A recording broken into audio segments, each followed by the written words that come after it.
Welcome back to my channel. আজকে আবার আপনাদের সামনে চলে এসেছি আমাদের চলমান গল্প আমি পদ্মজার তৃতীয় পর্ব নিয়ে। তার আগে আপনি যদি আমাদের এই চ্যানেলে নতুন হয়ে থাকেন তাহলে আমাদের চ্যানেলটি অবশ্যই সাবস্ক্রাইব করবেন। আমাদের এই চ্যানেলের গল্পগুলো যদি ভালো লেগে থাকে তাহলে আমাদের লাইক শেয়ার করে পাশে থাকবেন। পরবর্তী পর্বগুলো পেতে বেল বাটনটি প্রেস করে রাখুন। চলুন তাহলে শুরু করা যাক।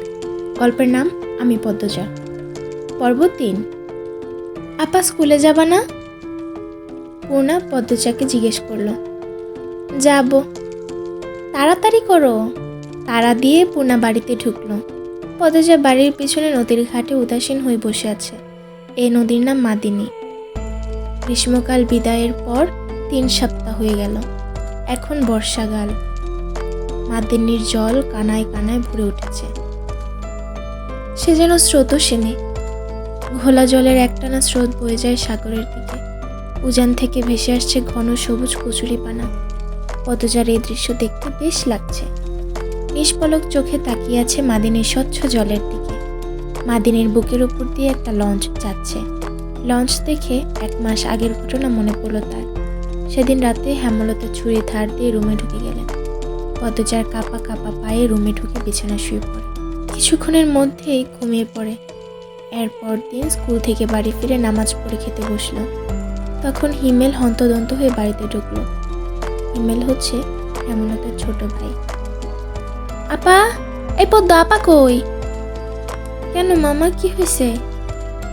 পদ্মজার প্রশ্ন উপেক্ষা করে হেমলতাকে হিমেল ডাকলো। আপা, এই আপা। হেমলতা বাড়ির পিছন থেকে ব্যস্ত পায়ে হেঁটে আসেন। কি হয়েছে?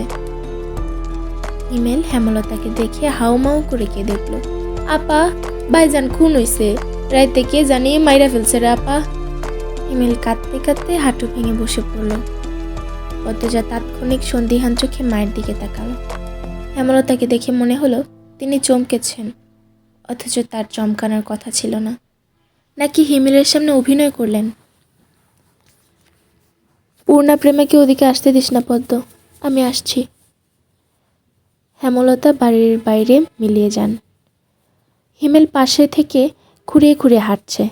ছেলেটা বোকাশোকা, জন্মগত প্রতিবন্ধী। 22 বছরের হিমেল এখনো বাচ্চাদের মতোই আচরণ করে। কথায় কথায় খুব কাঁদে। সেখানে তার ভাই খুন হয়েছে, 1 মাস তো প্রতিদিন নিয়ম করে কাঁদবেই। পদ্মজা রাতেই ভেবেছিল এমন ঘটনা ঘটতে পারে, তবুও এখন ভয় পাচ্ছে খুব। পুলিশ কি এসেছে? মাকে কি ধরে নিয়ে যাবে? ভাবতে গিয়ে পদ্মজার বুক ধক করে উঠল। গ্রামের কাছেই শহর, গ্রামের কাছেই থানা, পুলিশ নিশ্চয়ই এসেছে। ধপ করে মাটিতে বসে পড়ল। সে ঘামছে খুব, নাক মুখ গলা ঘেমে একাকার হয়ে যাচ্ছে। পূর্ণা খুনের কথা শুনেই খুব ভয় পেয়েছে। তার মনে হচ্ছে সেও খুন হবে। খুব বেশি ভীতু পূর্ণা। পদ্মজার শরীর কাঁপতে থাকে। চোখে ভাসছে হেমলতাকে পুলিশ শিকল দিয়ে বেঁধে নিয়ে যাচ্ছে। তার খুব কান্না পাচ্ছে। আর সময় নষ্ট না করে তড়িঘড়ি করে উঠে দাঁড়ালো পদ্মজা। মাথায় ওড়নার আঁচল টেনে নিয়ে পূর্ণার উদ্দেশ্যে বলল, প্রেমারে দেখিয়ে রাখিস বোন। বাড়ি ভর্তি মানুষ, আরও মানুষ আসছে। হেমলতা মানুষকে ঠেলে হানিফের লাশের সামনে গিয়ে দাঁড়ালেন। তখন ফর্সা রঙের 2 জন মহিলা ঝাঁপিয়ে পড়ে তার উপর। আকস্মিক আক্রমণে হেমলতা অপ্রস্তুত হয়ে পড়েন। খেয়াল করে দেখেন 2 জন মহিলা তার মা আর বোন। হাউমাউ করে কাঁদছে, কিন্তু হেমলতার তো কান্না পাচ্ছে না। ব্যাপারটা লোকচক্ষু ঠেকছে না। একটু কি কান্নার অভিনয় করা উচিত? হানিফের মৃতদেহ দেখে মনে হচ্ছে কেউ ইচ্ছে মতো কুপিয়েছে। হেমলতার তা দেখে শান্তি লাগছে। এমন শান্তি অনেকদিন পাওয়া হয়নি। পদ্মজা সেখানে উপস্থিত হয়। হেমলতার নজরে পড়ে বিষয়টি। ভীতু চোখে মায়ের দিকে তাকালো পদ্মজা। হেমলতা ভ্রু কুঞ্চিত করে আবার স্বাভাবিক করে নেন। পদ্মজা চোখ ঘুরে দেখছে পুলিশ এসেছে নাকি। চারদিকে এত মানুষ। পদ্মজাকে এদিক ওদিক উকি দিতে দেখে হেমলতা এগিয়ে আসেন। চোখ মুখ শক্ত করে পদ্মজার মুখ ঘুরে দেন। পদ্মজা দ্রুত ওনার আঁচল দিয়ে মুখ চেপে ধরে গোয়াল ঘরে ঢুকে পড়ল। তার মা চায় না সে কখনো এত মানুষের সামনে থাকুক। হেমলতা ঘাড় ঘুরে দেখলেন পদ্মজা গোয়ালঘর থেকে উকি দিয়ে বাইরের অবস্থা পর্যবেক্ষণ করছে। কিছুক্ষণের মধ্যে পুলিশ আসলো। জিজ্ঞাসাবাদ করে হানিফের লাশ নিয়ে গেল। লোকমুখে শোনা যায় হানিফ খুন হয়েছে শেষ রাতে, এরপর নদীতে ফেলে দেওয়া হয় লাশ। লঞ্চঘাটে লাশ ভাসে। হেমলতাকে পুলিশ নিয়ে যায়নি বলে পদ্মজা স্বস্তির নিঃশ্বাস নিল। মানুষের ভিড়ও কমে গেছে। হেমলতার মা কাঁদতে কাঁদতে ক্লান্ত হয়ে উঠোনের এক কোণে বসে আছেন। পদ্মজা গুটি পায়ে গোয়ালঘর থেকে বেরিয়ে আসলো। হেমলতা পদ্মজার দিকে তাকিয়ে মৃদু হাসলেন। সেই হাসি দেখলেন হেমলতার মা মঞ্জুরা। তিনি কিছু একটা ভেবে নেন। হেমলতার কাছে এসে কিরমির করে বলেন, তুই খুন করছস? তোমার কেন মনে হচ্ছে এমন? হেমলতার কণ্ঠ স্বাভাবিক, অথচ পদ্মজা এই প্রশ্ন শুনে ভয় পেয়েছে খুব। যদি নানু পুলিশকে বলে দেয়? পুলিশ তো তার মাকে নিয়ে যাবে। কাল রাইতে তুই আইছিলি হানিফের ঘরে, আমি দেখি নাই? রাগে কাঁপছেন মঞ্জুরা। আসছি। হেমলতার নির্বিকার স্বীকারোক্তি। কেন মারছস তুই আমার সারারে? তোর কি ক্ষতি করছে? আসছি বলে আমি খুন করেছি নাকি? এত রাইতে তুই তার কাছে আবি কি দরকারে? কে লেগে আবি তুই? আমি তাকে মারতেই বা কেন যাব? মঞ্জুরা আহত দৃষ্টিতে তাকিয়ে আছেন হেমলতার দিকে। হেমলতার চোখ মুখ শক্ত। নিস্তব্ধতা কাটিয়ে মঞ্জুরা চেঁচিয়ে উঠলেন, পুলিশের কাছে যাবো আমি। পদ্মজা কেঁদে উঠল। অস্পষ্ট কণ্ঠে বলল, নানু এমন করো না। হেমলতা নিচু সরে কঠিন করে বললেন, আমার মেয়েদের থেকে আমাকে দূরে সরানোর চেষ্টা করো না আম্মা, ফল খুব খারাপ হবে বলে দিচ্ছি। পদ্মজার মনে হলো মঞ্জুরা ভয় পেয়েছেন। মঞ্জুরা সবসময় হেমলতাকে ভয় পান। তিনি চুপসে যান, শুধু ঘৃণাভরা দৃষ্টি নিয়ে হেমলতার দিকে তাকিয়ে থাকেন। পদ্মজা বুঝে উঠতে পারে না তার নানু কেন ভয় পায় তাকে। মায়ের অতীতে কি ঘটেছে? কেন তিনি এমন কাঠখোট্টা? ছেলের খুনিকে কোনো মা ছেড়ে দেয়? নানু কেন ছাড়লেন? মেয়ে বলে, নাকি অন্য কারণ? কোনো উত্তর নেই। এসব ভাবলে উল্টো মাথা ব্যথা ধরে। অন্য 8-10টা পরিবারের মতো কেন না তারা? নাকি গোপনে সব পরিবারেই এমন জটিলতা আছে? প্রশ্ন হাজারটা, উত্তর নেই। সেদিন রাতে খাওয়ার সময় হেমলতা নিম্নস্বরে পদ্মজাকে বললেন, পদ্ম। জি আম্মা। আমি হানিফকে খুন করিনি। কারা করেছে তাও জানি না। কথাটি শুনে পদ্মজা খুব চমকায়।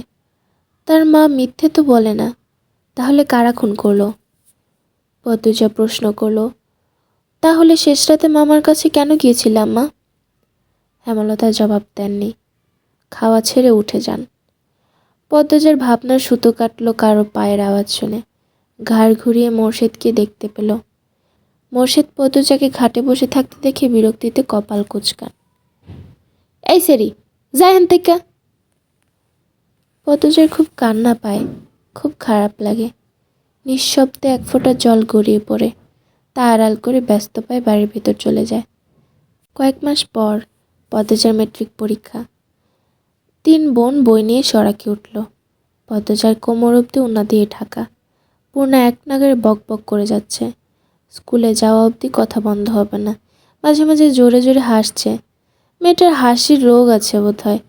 একবার হাসি শুরু করলে আর থামে না। পদ্মজা বারবার বলছে, আম্মা রাস্তায় কথা বলতে আর হাসতে মানা করেছে, চুপ কর না। পূর্ণা তবুও হাসছে। বাড়ির বাইরে এসে সে মুক্ত পাখির মতো আচরণ করে। তাকে দেখে মনে হয় খাঁচা থেকে মুক্ত হয়েছে একটি ছোট্ট পাখি। পদ্ম, ওই পদ্ম খারা। পদ্মজা ক্ষেতের দিকে তাকালো। লাবণ্য ক্ষেতের আইল ভেঙে দৌড়ে আসছে। লাবণ্য আর পদ্মজা এক শ্রেণীতে পড়ে। লাবণ্য কাছে এসে হাঁপাতে থাকলো। শান্ত হওয়ার পর 4 জন মিলে স্কুলের দিকে হাঁটা শুরু করলো। বাংলা পড়া শিখে এসেছিস আজ? পদ্মজার প্রশ্ন আগ্রাহ্য করে লাবণ্য বলল, আরে সেরি, বারে শুদ্ধ ভাষাত কথা কইলে বাইরেও কইতে হইব নাকি? আমি আঞ্চলিক ভাষা পারি না। লাবণ্য অসন্তোষ প্রকাশ করে। সে আনন্দপুরের মাতাব্বর বাড়ির মেয়ে। তাদের বাড়ির সবাই শিক্ষিত, তবুও তারা আঞ্চলিক ভাষায় কথা বলে। পরিবারের 2-3 জন সদস্য ছাড়া বাকি সবাই বলে আঞ্চলিক ভাষায় কথা। আর পদ্মজার 14 গোষ্ঠী মূর্খ, 2-3 জন ছাড়া, তবু এমন ভাব করে আঞ্চলিক ভাষা নাকি পারে না। সত্যি আমি পারি না। ছোট থেকে আমার শুদ্ধ ভাষা শিখিয়েছেন। উনিও বলেন, তাই শুদ্ধ ভাষায় কথা বলতেই আরাম পাই। পূর্ণা তো পারে। পূর্ণা পারে, আমার চেষ্টা করতে ইচ্ছে হয় না। আচ্ছা বাদ দে, শুন, কাইলে আমরার বাইত নায়ক নায়িকার আইব। পূর্ণা বিগলিত হয়ে প্রশ্ন করলো, কেন আসবো? কোন নায়ক? শুটিং করতে, ছবির শুটিং করতে আইব। পদ্মজা এসবে কোনো আগ্রহ পাচ্ছে না। পূর্ণা খুব আগ্রহ বোধ করছে। সপ্তাহে একদিন সুমিদের বাড়িতে সাদা কালো টিভিতে সে ছায়াছবি দেখতে যায়, তাই অভিনয় শিল্পীদের প্রতি তার আগ্রহ আকাশ ছোঁয়া। পূর্ণা গদগদ হয়ে প্রশ্ন ছিল, কোন নায়ক নায়িকা? বলো না লাবণ্য আপা। দাঁড়া মনে করি। পূর্ণা কৌতূহল নিয়ে তাকিয়ে আছে। লাবণ্য চোখ বুজে মনে করার চেষ্টা করলো। এরপর মনে হতে বলল, মনে পড়ছে, লিখন শাহ আর চিত্রা দেবী। তুমি আমার ছবির নায়ক নায়িকা? হ। স্কুলে যাওয়ার পুরোটা পথ লাবণ্য আর পূর্ণা ছায়াছবি নিয়ে আলোচনা করলো। মূল বক্তব্য ছিল লিখন শাহ। আজ এ পর্যন্তই। ভিডিওটি ভালো লাগলে লাইক দিয়ে পাশে থাকবেন। পরবর্তী পর্বটি পেতে চোখ রাখুন আমাদের চ্যানেলেই। ধন্যবাদ।